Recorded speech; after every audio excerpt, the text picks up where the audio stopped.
ఇప్పుడే ఒక ప్రశ్నతో మొదలెడదాం. గోల్డ్ రేట్స్ చూస్తున్నావా? సిల్వర్ రేట్స్ చూసావా? కొన్ని రోజుల క్రితం వరకు అబ్బా ఇక కొనలేము అనిపించింది. ఇప్పుడు ఒక్కసారిగా రేట్స్ పడిపోయాయి. అందరూ అడుగుతున్న ఒకే ప్రశ్న, ఇది తాత్కాలికమా లేక అసలు లోపల ఏదైనా పెద్ద విషయం జరుగుతుందా? ఈ వీడియో చివరి వరకు వింటే నీకు గోల్డ్, సిల్వర్ మీద క్లారిటీ మాత్రమే కాదు, భవిష్యత్తు ప్లాన్ కూడా వస్తుంది. ముందు ఒక నిజం అర్థం చేసుకో. గోల్డ్, సిల్వర్ రేట్స్ మన ఊర్లో బంగారు దుకాణం నిర్ణయించదు, ప్రపంచం మొత్తం నిర్ణయిస్తుంది. అమెరికా, డాలర్, వడ్డీ రేట్లు, యుద్ధాలు, భయం, నమ్మకం ఇవన్నీ కలిసి గోల్డ్ రేట్స్ని కంట్రోల్ చేస్తాయి. ఇప్పుడు అసలు పాయింట్కి రాద్దాం. ఇటీవల గోల్డ్, సిల్వర్ రేట్స్ ఎందుకు పడిపోయాయి? మొదటి పెద్ద కారణం అమెరికా వడ్డీ రేట్లు. అమెరికా సెంట్రల్ బ్యాంక్ అంటే ఫెడ్ ఇటీవల చెప్పింది, మేము ఇప్పుడే వడ్డీ రేట్లు తగ్గించాం అని. ఇది వినగానే ఇన్వెస్టర్లు ఏం చేస్తారో తెలుసా? డబ్బు తీసుకుని బంగారం నుంచి బయటకి వచ్చేస్తారు. ఎందుకంటే వడ్డీ రేట్లు ఎక్కువగా ఉన్నప్పుడు బ్యాంకుల్లో డబ్బు పెట్టడం బంగారం కన్నా లాభంగా ఉంటుంది.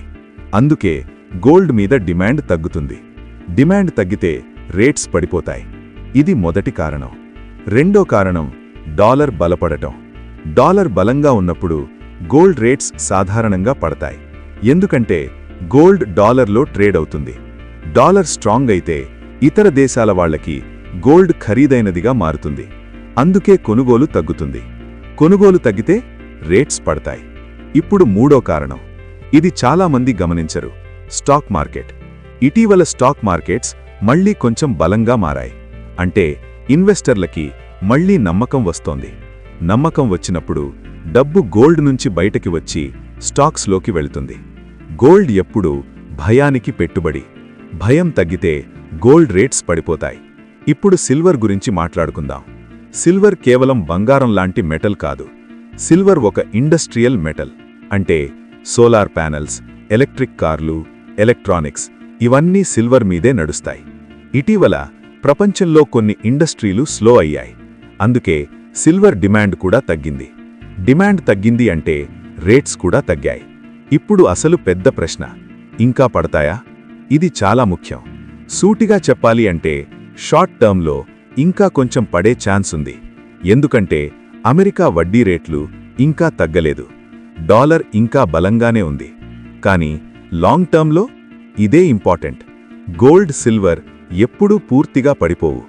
ఎందుకంటే ప్రపంచంలో అప్పు పెరుగుతోంది. దేశాల మధ్య టెన్షన్ పెరుగుతోంది. యుద్ధాలు ఆగలేదు. కరెన్సీల మీద నమ్మకం తగ్గుతోంది. ఇలాంటి పరిస్థితుల్లో గోల్డ్ ఎప్పుడూ తిరిగి లేస్తుంది. ఇప్పుడు కామన్ మనిషికి అత్యంత ముఖ్యమైన ప్రశ్న, ఇప్పుడు కొనాలా? ఇక్కడ నేను చాలా క్లియర్గా చెప్తా. నువ్వు పెళ్లి కోసం, ఆభరణాల కోసం, లాంగ్ టర్మ్ సేవింగ్స్ కోసం కొనాలి అనుకుంటే ఇప్పుడు కొంచెం కొంచెంగా కొనడం మంచిదే. ఒక్కసారిగా మొత్తం డబ్బు పెట్టద్దు. ప్రతి నెల లేదా ప్రతి తగ్గినప్పుడు కొంచెం కొంచెంగా కొను. దీనినే స్మార్ట్ బయింగ్ అంటారు. ఇన్వెస్టర్ అయితే ఈటీఎఫ్, ఎస్జీబీ, డిజిటల్ గోల్డ్ ఇవన్నీ కూడా కొంచెం కొంచెంగా పెట్టడం మంచిది. ఇప్పుడు ఒక పెద్ద మిత్ క్లియర్ చేద్దాం. గోల్డ్ ఎప్పుడూ పెరుగుతూనే ఉంటుంది అని. అది అబద్ధం. గోల్డ్ కూడా పడుతుంది. గోల్డ్ కూడా టైం తీసుకుంటుంది. కానీ లాంగ్ టర్మ్లో గోల్డ్ ఎప్పుడూ డబ్బు విలువని కాపాడుతుంది. ఇదే అసలు నిజం. ఈ వీడియో నీకు క్లారిటీ ఇచ్చి ఉంటే లైక్ చేయి. నీ ఫ్రెండ్స్ కూడా గోల్డ్ ఇప్పుడు కొనాలా అని డైలమాలో ఉంటే ఈ వీడియో షేర్ చేయి. ఇలాంటి రియల్ ఫైనాన్స్ ఫ్యాక్ట్స్ కోసం ఛానల్ని సబ్స్క్రైబ్ చేయి. గోల్డ్ పడిపోయింది కాబట్టి భయపడకు. అది పడిపోయినప్పుడే అవకాశం. తెలిసినవాడు అవకాశం చూస్తాడు. తెలియనివాడు భయపడతాడు.